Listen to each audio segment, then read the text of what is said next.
What is up, my aesthetic boys? It's Fresh, back with another video. Today we have another revenge episode where you get to vote on what you think of the revenge.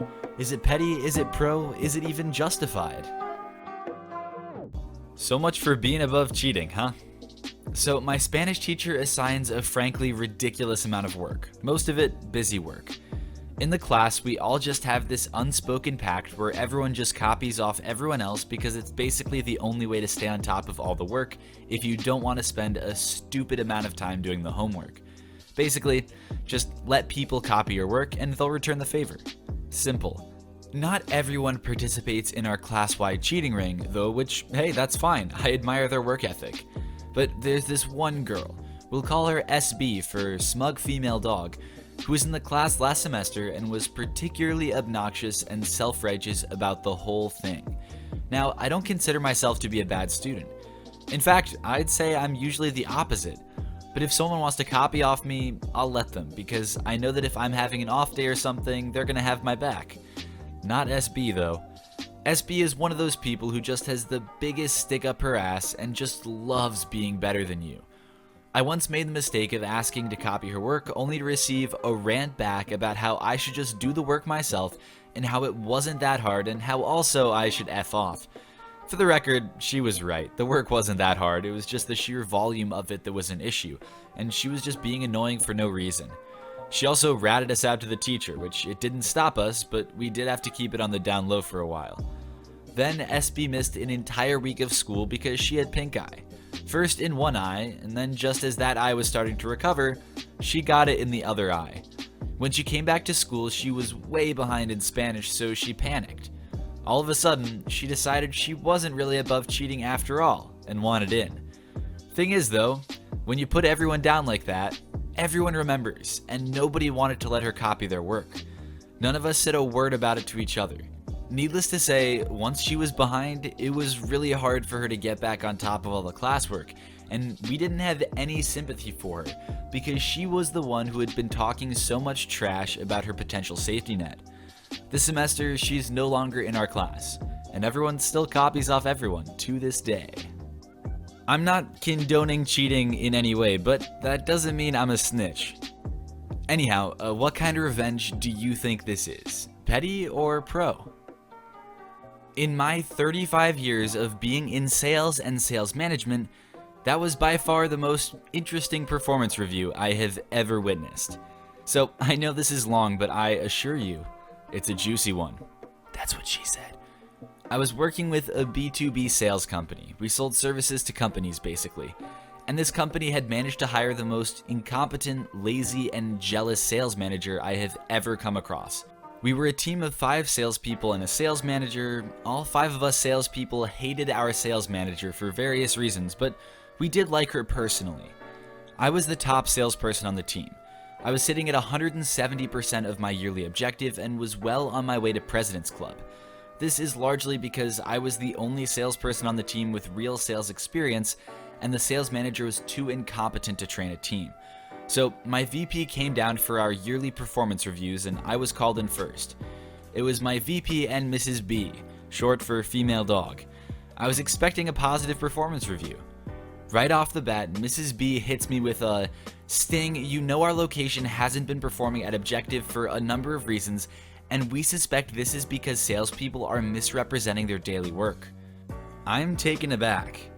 "Sting, I don't think you're actually doing what you say you're doing in your CRM. This is something that could get you fired."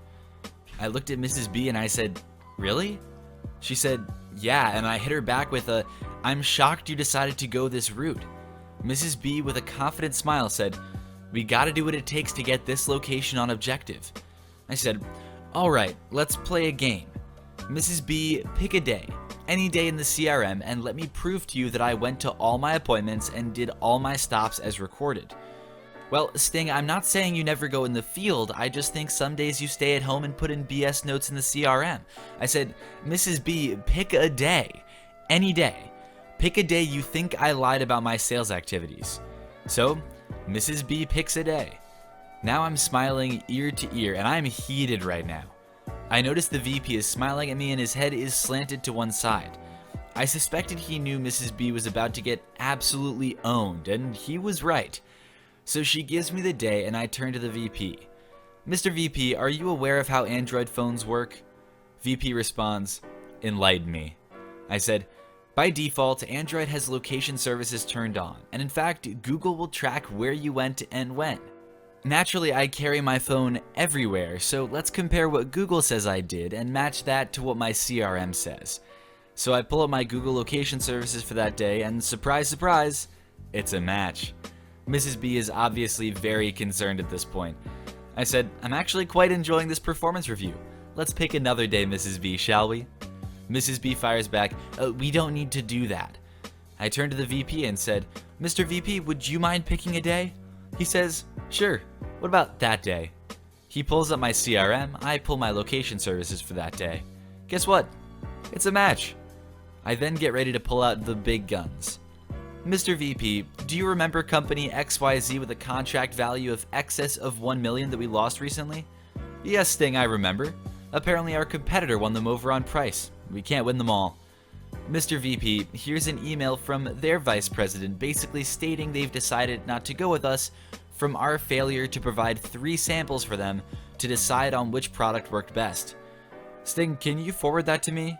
Sure, not a problem, Mr. VP. Forwarded it over. Mr. VP, while I'm at this, let me forward you over several email chains before this where I clearly asked Mrs. B to order those samples. In fact, those very same email chains, she confirmed that she had in fact ordered the samples. He asked me to forward those emails to him, so I did. Now, Mr. VP, I had our service department look to see if any orders had been placed for those samples. No orders were actually placed. He said, I'm going to look into this. Mrs. B is sweating bullets at this point. My performance review has just turned into her performance review, and it's not going right. Mr. VP, I have one more thing I'd like to bring to your attention. Do you mind if I step outside for a minute so I can show you? He said, sure, I need to have a talk with Mrs. B anyway. Now, I need to mention that several years prior to this, a general manager at another location raped a woman. The company was sued and lost a lot of money because of this. Since this incident, the company put in a very clear-cut policy: no sexual relations between management and people who work for them. It's immediate termination for the manager. Now, another sales consultant in the office was named Joe. Joe was a married man with 2 beautiful kids, and Mrs. B had the hots for him. She tried to have sex with him multiple times, twice on text. Joe and I had talked about if he should report this transgression. I walked into the sales office and said, Joe, I think it's time we get a new sales manager. You got those texts? He looks at me and says, is today going to be the day? I said, today's going to be the day. All the sales staff knew what was going on. The mood in the office was lifted. Joe and I began walking back to the conference room when the location manager, who was not a part of the performance review, saw Joe and I. He asked, what's going on? And Joe said, you're going to need to hire a new sales manager soon. Location manager was confused. He said he's coming into the meeting, and we said fine. I knocked on the door, and Mr. VP said come in, so I did. There we stood, Joe, myself, and the location manager. Mrs. B knew exactly what was about to happen. We all took our seats, and I asked the VP, Mr. VP, I just want to clarify a company policy. Sure. Is it true that if a manager tried to engage in a sexual relationship with a direct report that it's immediate termination for that manager? Mr. VP sits up straight, takes a moment, and goes, yes, if something like that came to my attention, my hands would be tied. I'd have to fire the manager. I said, well, Joe has something he wants to show you. Mrs. B got up and walked out of the conference room. She was about to cry, you could tell. Her world, her career had just completely wrecked, and I don't think she wanted to be around for the end.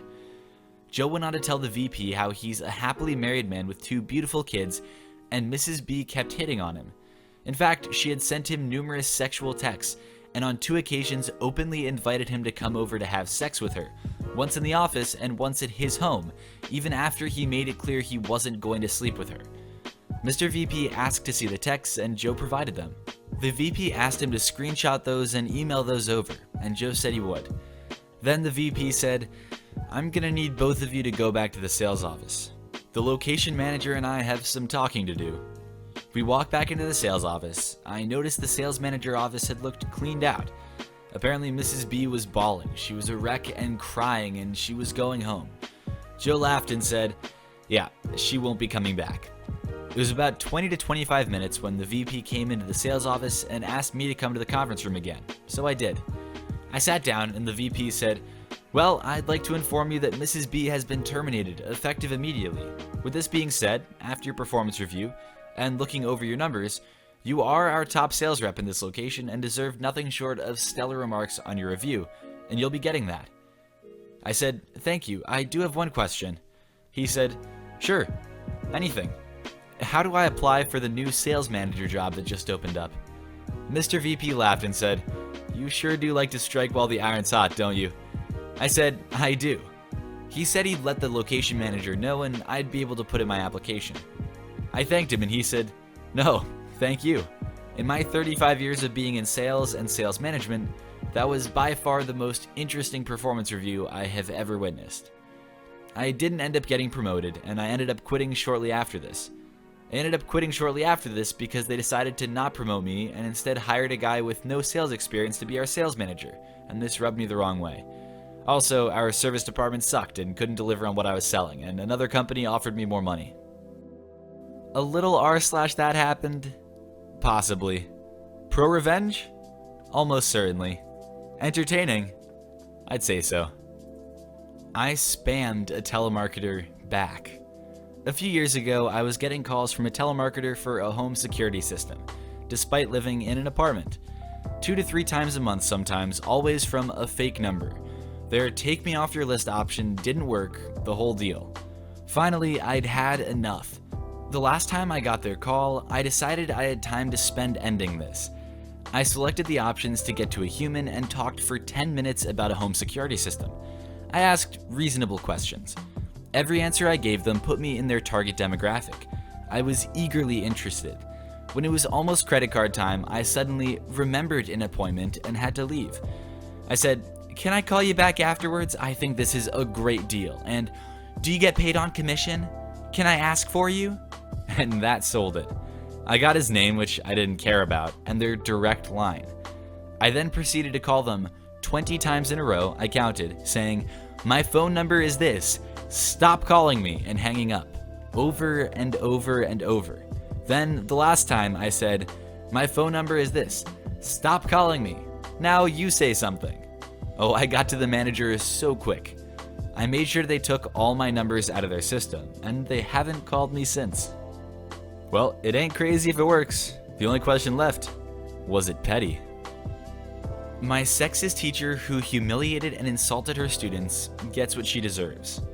So this story happened a few years ago when I was about 14 to 15 years old during my freshman year of high school, grade 9. If you talk to my friends now, and even if you talked to them back then, and asked them what my favorite subject in school was, it would always be English, literature, reading, writing. I'm in the American school system.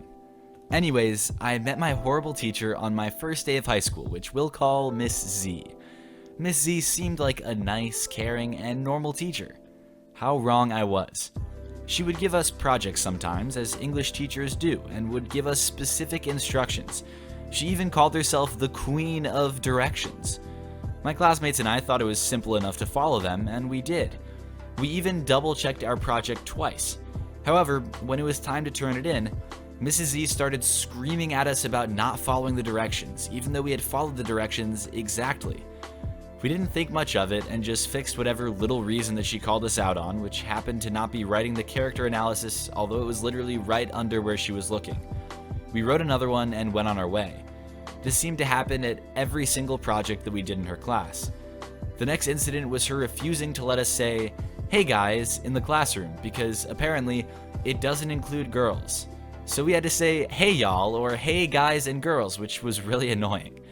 I'm a girl and don't really care when somebody acknowledges the group with, "Hey guys," and several of my female friends agreed that it was really stupid. She was also extremely sexist and preferred the girls in my class over the guys, and more guys were called out in class for simply being guys. They hadn't done anything wrong. Yet another incident happened after class was over. I had her for the last class of the day before we all went home, so of course everybody was antsy during the last few minutes of the class. She always made us say, "Thank you, Miss C, for teaching us today," after class was over in this stupid musical tone. I'm literally laughing reading this. I can't. We forgot to say it one time because we all had different activities to go to, and she actually made us stay for 30 minutes after school to, quote, teach us a lesson. Try explaining to your parents why you were late to your very expensive tutoring lesson. Then there was this other time where we had written and turned in essays. After grading them, she walked up to the front of the class and proclaimed that, quote, our essays were horrible and that I wanted to puke on them as I was reading them, and that other teachers' students had written better essays than you guys. She hadn't taught much about writing during the year, and I was thinking, woman, if you had taught us how to write essays, they would be much better, but you haven't taught us anything. I was at that point when one of my good friends said, well, maybe it's because the other teacher actually teaches her students how to write. I watched as her face fell and the bell to end the day rang. We hastily stammered out a, thank you, Mrs. E, for teaching us today, and rushed out the door. I still chuckle about it to this day. Then there was this last incident, which still makes my blood boil. My friend had been walking back from school when a car hit her. She had been in the hospital for about 2 weeks recovering, and when she came back, Miss Z had the nerve to ask her, why didn't you do your homework? And all I could think of as I watched my friend on the verge of tears was, lady, when was she supposed to do her homework? Under anesthesia? She doesn't even have the book. She has also singled me out on several occasions, specifically for not, and I quote, following the directions given by the Queen of Directions, and for forgetting to bring a pencil this one time. It got so bad that I started to hate English and would hear my heartbeat in my ears whenever I walked into her classroom. Everyone in my class hated her as well. Yeah, it was pretty much the end of the school year, but I was done. Revenge starts now. I waited until we had a substitute teacher one day, she was at a meeting or something, and collected statements from each of my classmates. I asked them to write down exactly what they thought about Miss Z and what she'd done to them. I then typed up each of the statements so that Miss Z wouldn't recognize their handwriting and sent them to my counselor and assistant principal. I then walked into their respective offices the next day and told them everything that I had witnessed in class and encouraged them to read the file that I had sent them. I talked with my parents and I set up a meeting with Miss Z, my teacher, my assistant principal, my parents, and I. The day of the meeting arrives. Miss Z had set up chairs arranged in a circle. She sits at one end, this stupid grin on her face as the rest of us take our seats. I sit on the chair opposite of her so I can see her face. Miss Z starts about how she was an amazing teacher, how her students were amazing, blah blah blah. She stops talking and looks at me. My counselor says, OP, what do you have to say? I notice that we all have copies of my classmates' statements except for Miss Z. I hand Miss Z an extra copy of the statements and I start to speak. I talk about what I had seen her do in the classroom and how she affected my classmates. I talked about how English was my favorite subject and how she had almost ruined it for me. I talked about how she was the first teacher that had made me cry. Are you supposed to go crying to your teachers instead of crying because of them? I talked about how unfair she was. I presented the evidence, aka all of the above incidents, and after I finished talking, I smirked a little as Miss Z's face turned from a grin to a look of absolute horror. I looked at my counselor and assistant principal. They had faces of shock. My assistant principal said, OP, thank you for bringing this to our attention. You and your parents may leave now. As I'm leaving with my parents, my counselor says in an ice-cold tone, Miss Z, please come to the office with us. I don't know exactly what went down, but she was surprisingly nice the next day. But I wasn't done yet. After a quick Google search, I found Miss Z's Facebook, Twitter, personal website, and YouTube videos. Apparently, she was trying to be this comedian, and her husband hosted this pretty bad TV show. I texted my friends in her class the links and told them to spam the pages with what she had done to them and how bad of a teacher she was. I also told them to pass it on to students in her other classes. At this point, there were only 2 weeks of class left before school let out for the summer, and we all watched as her mood dampened day after day of strings and strings of comments from angry students in her class. I remember her on the last day of school, her lips looking like she sucked a lemon and as pale as death, trying to keep it together. I internally laughed, knowing that the monster had deserved it. During that summer, all of my friends texted me that I was a hero, and that we had finally put an end to Miss Z's reign of terror. Now, my school's administration is not supposed to disclose information about what exactly happened to Miss Z, but all of us are pretty sure that she was fired, because It's been a few years, and her room has been given to a more pleasant and understanding teacher. I've had more patient, understanding, kind, amazing English teachers since then, and I love the subject more than ever. Okay, just to preface any comments I have on this story, I think there are substantial r/that happened vibes in it. On the plus side though, I included it because of how real I think the base was. I personally know of a very sexist, even toward guys, English teacher at my high school, and so I very much believe that part of it. Do I believe that OP actually enacted all of the revenge? Not necessarily, but it does seem believable to an extent. I do want to hear from you guys, though, if you think that kind of social media harassment, or spam, I guess, if you will, was justified given the circumstances. I'm not sure if it was personally, so what do you guys think? Thank you to everyone who watched this video. Be sure to subscribe for more daily Reddit content. Drop a like if you liked the video, and I will see you all tomorrow.